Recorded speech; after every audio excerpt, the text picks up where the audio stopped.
I, for one, did not have Ty Thompson playing against Utah on my bingo card. If you did, cha-ching. Ducks dominate. Full reaction. Here we go. You are Locked On Ducks, your daily podcast on the Oregon Ducks, part of the Locked On Podcast Network, your team every day.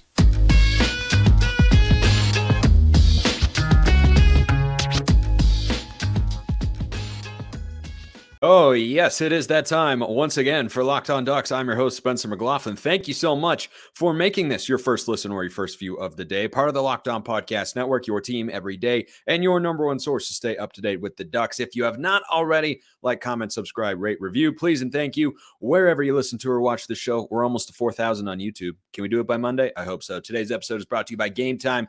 Download the Game Time app, create an account, use code LOCKEDONCollege for $20 off your first purchase. Oh goodness. Am I in some kind of mood? Just pulling up the box score here real quick because that was a shellacking in Salt Lake City. Oregon across the board did just about anything and everything that it wanted to in a 35-6 win over Utah. There are some Utah fans who I'm sure would like to have their comments back. And this is a small minority, but they were out there in the comment section. Don't dish it if you can't take it. Who said, well, Oregon hasn't faced a defense like Utah all season long. They're not going to have that much success. Well, here's the thing. It's true. They hadn't faced a defense all season long as good as Utah's, and they were facing them on the road, a place where they hadn't lost, regardless of who's starting at quarterback, with fans in the stands since 2018, and Oregon dominated the game. They dominated the game, and Utah's defense showed up, by the way, in a way that isn't super noticeable, but also Oregon was under 400 yards of total offense. That's less than they usually have, but Oregon is a complete football team, and they showed that against the Utes. Did not allow a touchdown to Utah's offense. 6 points, 2 field goals, both in the first half. That's it. That's all Utah had. Oregon was great situationally. Utah, 5 of 13 or 5 of 15 on third down, 1 of 3 on fourth. Oregon, 5 of 10 on third down. Did not have to attempt a fourth down in this game, which we're all happy about. I don't know how much better we can feel about this Oregon team at the moment. This was an utterly dominant performance against a really good football team in a really tough place to win football games. And Kyle Whittingham said in his post-game chat that we haven't been beaten like that in a long time. Oregon was better in every single facet. Their offense outplayed Utah's defense. Oregon's defense outplayed Utah's offense by a lot, probably even more so than the offense outplayed the defense. This was, as Dan Lanning put it, the most complete game of the Dan Lanning era. That was a 4 quarters, start to finish, utterly dominant performance against a top 15 team on the road. It's Oregon's biggest win of the season. Might be the biggest win of Dan Lanning's career to this point. Certainly the best overall coaching effort. I'm going to save those thoughts and let them marinate, like a well-cooked steak is able to do before being placed on the grill. I'm going to let that marinate and come back with you on Monday on that thought. But, man, this feels good. The confidence in this Oregon team has to be sky high at this point in time. Because you look around the rest of the Pac-12 and the rest of Oregon's schedule, Cal's coming to town next week, followed by USC. Not really worried about either one of those teams who played a 50-49 barn burner at Memorial Stadium today. Then it's at Arizona State, a rebuilding program. And then it's Oregon State in the game formerly known as the Civil War, which is what it is to me forever and always. And I know a lot of you feel that way as well.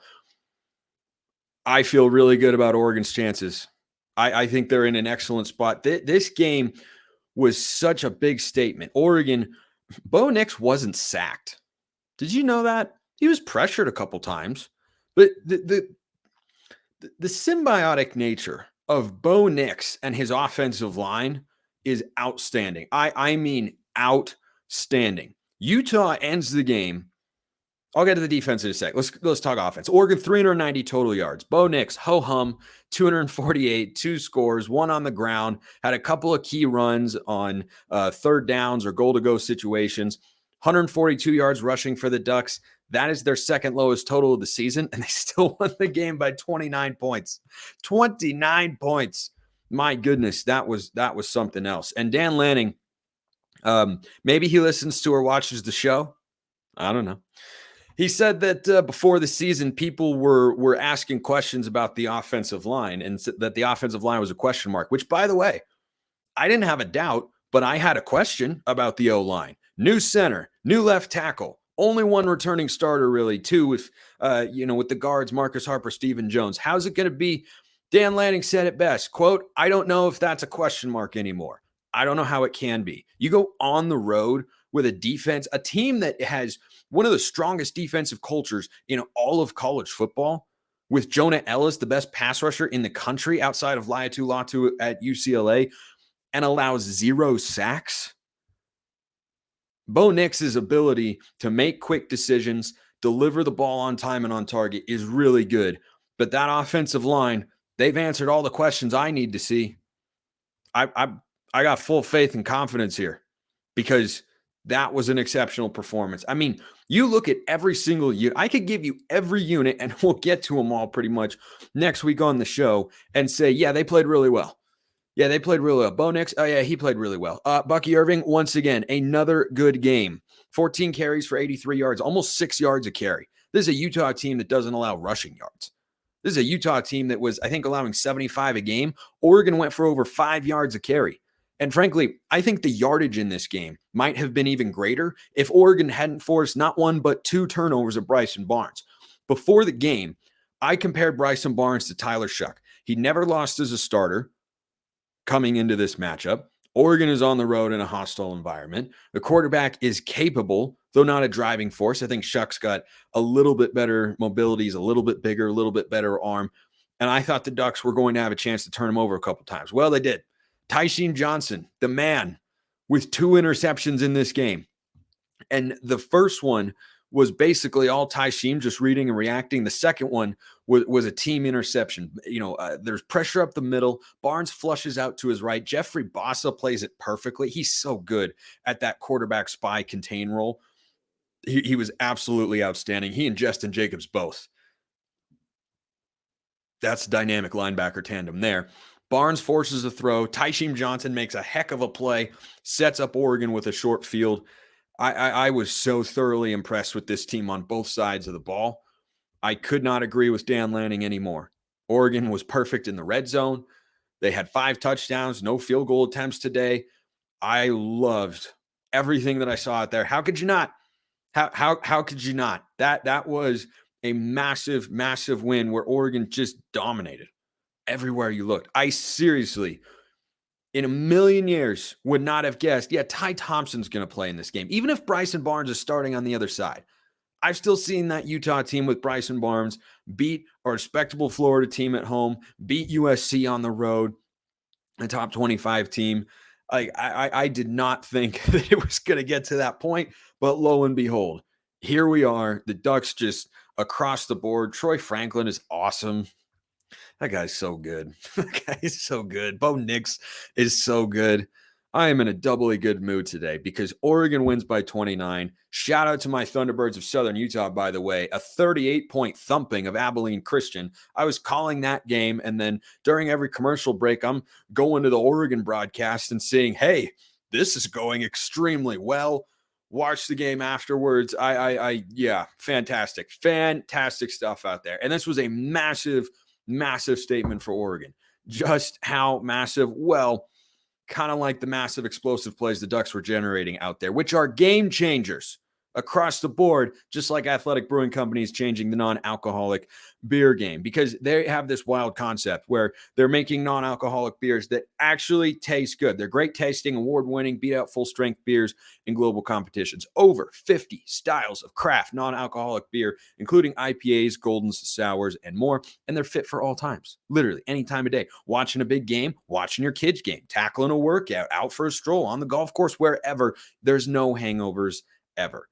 First-time customers can use code Locked On to get 15% off your first online order. You can find Athletic Brewing Company's non-alcoholic brews at a store near you, but you can get them online as well. That's code LOCKEDON at checkout for 15% off at athleticbrewing.com. Near beer, exclusions and conditions apply.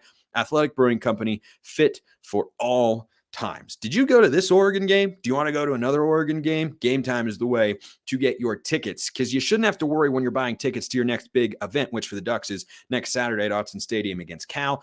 Game Time is the fast and easy way to buy tickets for all the sports, music, comedy, and theater events near you. With killer last-minute deals, all-in prices, views from your seat, and their best price guarantee, Game Time takes the guesswork out of buying tickets. Game Time is the only ticketing app that gives you complete peace of mind with your purchase, so take the guesswork out of buying tickets with Game Time. Download the Game Time app, create an account, use code LOCKEDONCollege for $20 off your first purchase. Terms apply. Again, create an account, redeem code LOCKEDONCOLLEGE. That's Locked On College for $20 off. Download Game Time today.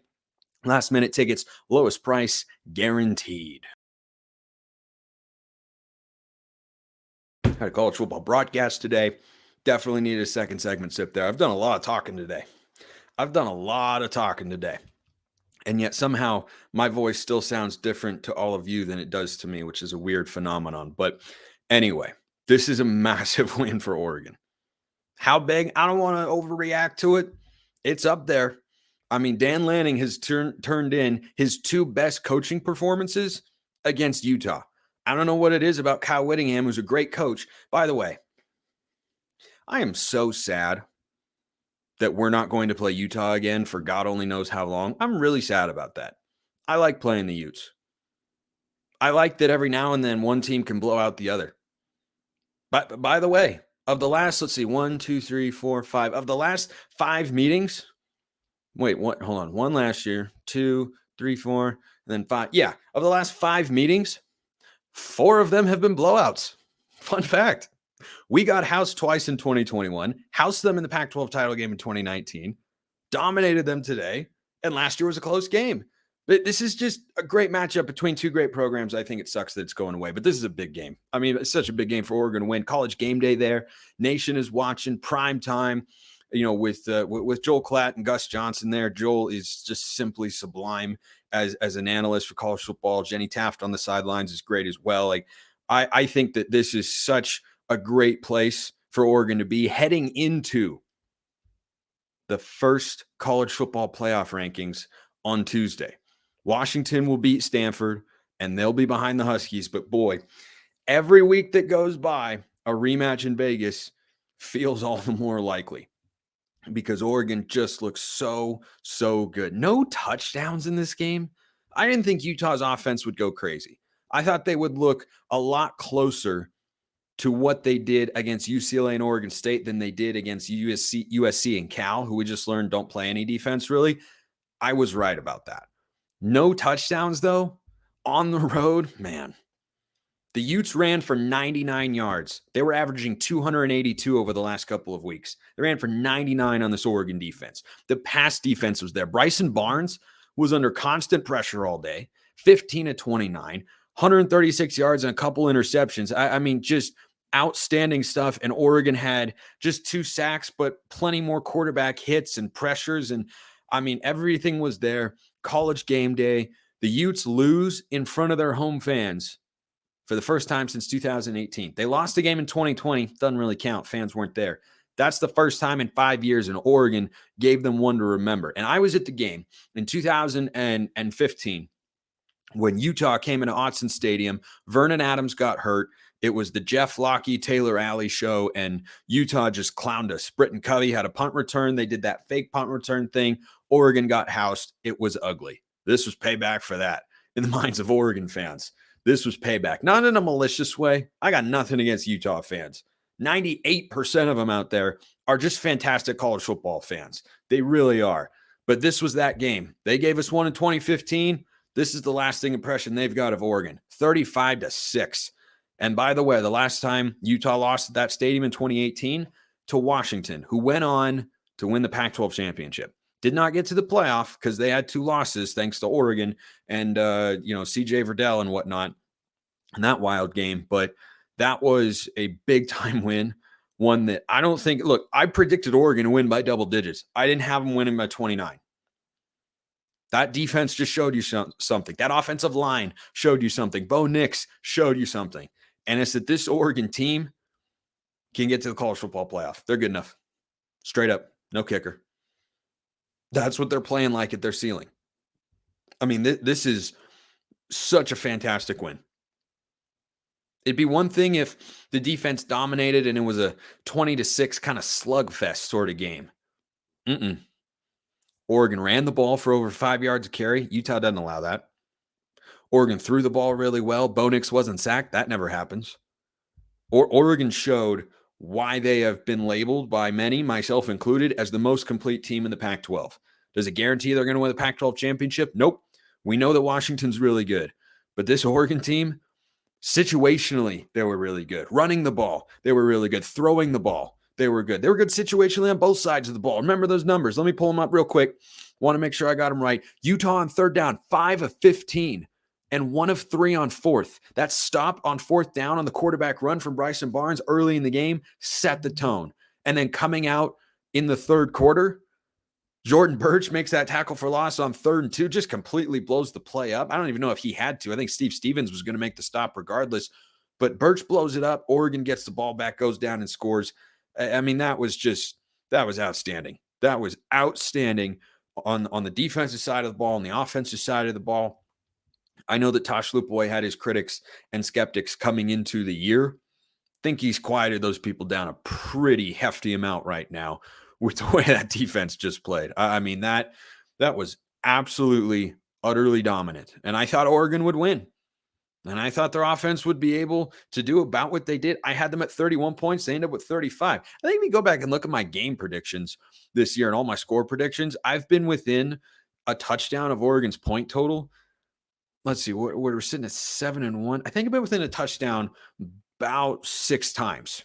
Not bad. So 248 passing, 142 rushing. Didn't even feel like the offense played perfectly, but they were pretty close to it. Like you're not going to have, I'm sure some Oregon fans will say, oh, they didn't score in the fourth quarter. They didn't do this. Game was already in hand, so I don't really care, number one. Number two, Utah is still a very good defense. Make no mistake about it. That's still a very good football team, especially on the defensive side of the ball. I know they had some injuries. They still know how to play. They still know how to play. And Oregon showed their depth. They were certainly the healthier team in this game, and that showed. But I think that Oregon was just a better team across the board, is the better team across the board. That was completely and utterly dominant. I thought going into this year, if Cam Rising played, this would be one of Oregon's 2 losses. Cam Rising helps Utah, get on the scoreboard with a touchdown. No, Oregon's winning that game no matter what. I think Cam Rising is a really good player. He's not worth 29 points. He's not. Just not that. Cam Rising last year at Autzen Stadium with a defensive touchdown put up 17. At home, yeah, they could have maybe put up over 20 or around 20. I don't think they were ever going higher than that. That defense is playing at a really high level. Lanning and Chris Hampton and Tosh Lupoy, they got those guys playing at a ridiculously high level. And that is a big-time statement win with a lot of people watching, a lot of eyeballs. That's a fantastic game. Fantastic game by Oregon. Stoked for Dan Lanning. Stoked for the Ducks. 7-1. Feels really, really good. Really, really good. Oh, man. That was awesome. Mailbag questions, send them all. Send all of them. All the questions, YouTube comments or Twitter. If you want priority mailbag access and you want to be a Locked On Ducks insider, where you get to do things like talk with me during the game if I'm able to watch, or hear all my detailed thoughts, or get priority mailbag access or anything like that, join the Locked On Ducks SUBTEXT community. Just $5 a month after a 14-day free trial. So this was a comment that came in I wanted to touch on. Even though Utah was banged up, Oregon went in there and dominated Utah's great defense. Yeah, they played really well. Oregon's defense was amazing. Tysheem stepped up. Yeah, Tysheem Johnson deserves a big-time shout-out. I had been critical of him, fairly so, going into this game, because I looked at the safety play, and it was one of my big weaknesses for Oregon on, I think it was Tuesday's show. I said, yeah, that's one of their big weaknesses. They're not getting explosive, game-changing plays from the safeties. Well, I bring to you Tysheem Johnson's 2 interceptions, fantastic coverage by the Ducks across the board. I thought they'd have an advantage there. with the secondary against that Utah offense, and they did. And then Evan Williams on the blitz. I think Evan Williams is the best blitzing safety I've ever seen on a team of mine, not named Jamal Adams. I'm a Seahawks fan, so Jamal Adams is good. But Evan Williams, man, when he's on the blitz, he's bringing the lumber. When he's coming up, he is so fast and explosive. He looked absolutely amazing. Everything about this Oregon team, everything went well today. Everything went well, and that was really, really good. What's next? What's the vibe for what comes up next? We'll talk about that after we talk about Prize Picks, of course, because it's the largest independently owned daily fantasy sports platform in all of North America. The easiest and most exciting way to play daily fantasy sports. It's just you against the numbers. That's it. Instead of battling thousands of other players, including pros and sharks, you just pick more than or less than on 2 to 6 player stat projections, and then you watch the winnings roll in, like Oregon was rolling up the points in Salt Lake City today. Quick withdrawals, easy gameplay, and an enormous selection of players and stat types are what make Prize Picks the #1 daily fantasy sports app. Go to prizepicks.com/lockedoncollege. Use code lockedoncollege for a first deposit match up to $100. That's prizepicks.com/lockedoncollege. Use code lockedoncollege for a first deposit match up to $100. I have done a lot of talking today, and somehow I'm not tired of it. Does that make me an egomaniac? Probably. But oh well. Mailbag question. This was from the SUBTEXT community. Best way to get me is getting the subtext. Does this win put Oregon in the driver's seat to win the Pac-12, even though that loss against Washington still stings us? Oregon looked better than Washington, but the home field made a difference. I agree the home field made a difference, and I think Oregon wins on a neutral or at Autzen Stadium, and I would love to see a rematch. Frankly, I just want to see Oregon win the Pac-12, go to the playoff, and see what happens, because I think this team is really, really good on both sides of the ball. They are exceptional. The Ducks control their own fate to get to the Pac-12 title game. If they win out, there is no scenario, none, in which they can be held out of the Pac-12 title game. Oregon State already has a conference loss to Utah. USC already has a conference loss to Utah. Oregon State lost to Washington State. My apologies. They beat Utah. Utah has 2 losses, so the Ducks would have to lose 2 more times to fall below the Utes there, and I don't see that happening. Definitely not. And what Washington, 2 teams are going to play there. There's no more Pac-12 North, Pac-12 South. If they did, Oregon would need Washington to lose twice. So it's definitely good that the Pac-12 has gone to this model. No one should have divisions, by the way, in college football. This is the way it always should have been. Oregon would have played in a couple more Pac-12 title games against Stanford in years where the Cardinal were really, really good had they implemented this rule sooner. But everyone is just now coming around to, hey, divisions kind of stink. Yeah, fact check true when you have, conferences as small as 10 or 12 teams. So Oregon controls their own fate. Win your next 5 games, which the 5th would be the Pac-12 title game, no matter who the opponent is. Oregon's in the college football playoff. Period, point blank, end of discussion. There is no debate about it, especially if it's against Washington, because then it would be the same script as 2014. Lose to Arizona in a close one at home. And that game even was at home. This one was on the road, of course. Come back and beat them in the Pac-12 title game, 12-1, you're in. You're in. And for the Pac-12 championship game, Oregon controls their own destiny completely. There is no one that, that Oregon needs to lose. There's no one that Oregon, nothing. Win your next 4 games, and Oregon's 11-1 and playing for a Pac-12 championship and the right to go to the college football playoff. It is that simple, and this team is good enough to do it. This team is good enough to do it, and we should all be really excited. All those months of off-season talk and hype and debate and questions and everything like that, we know 2/3 of the way through the regular season, Oregon's good enough to go to the college football playoff. Once you get there, got to see the matchup, got to know. But they can beat anybody in the Pac-12. We know that. And they've got 4 teams left on their schedule. They're going to be favored against all of them. It's Cal and USC, favored in both of those games. At Arizona State, favored. Against Oregon State at home, they again will be favored. B's got a tough one tonight against Arizona. Fascinating to watch that football game. And I get to enjoy it just like all of you with a big Oregon win. Appreciate everyone listening. I'll see you next time. Have a wonderful rest of your day, and go Ducks.